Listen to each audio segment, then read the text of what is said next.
இப்போ நீங்கள் பார்த்துக்கிட்டு இருக்கிறது வந்து தலையூத்து ஃபால்ஸ், திண்டுக்கல் மாவட்டம் ஒட்டஞ்சத்திரம் தாலுகாவில் விருப்பாச்சிங்கிற ஊர்லேருந்து உள்ளே இருக்குது. செம்மையாக இருக்குது.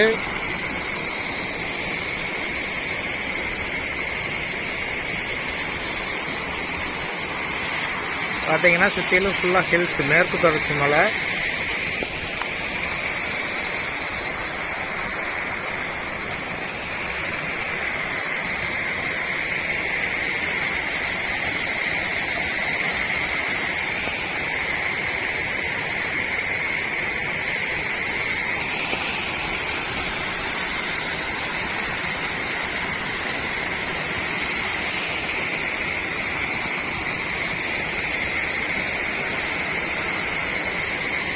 அவ்வளோ அழகாக இருக்குது பார்க்குறதுக்கு, செம்மையாக இருக்குது.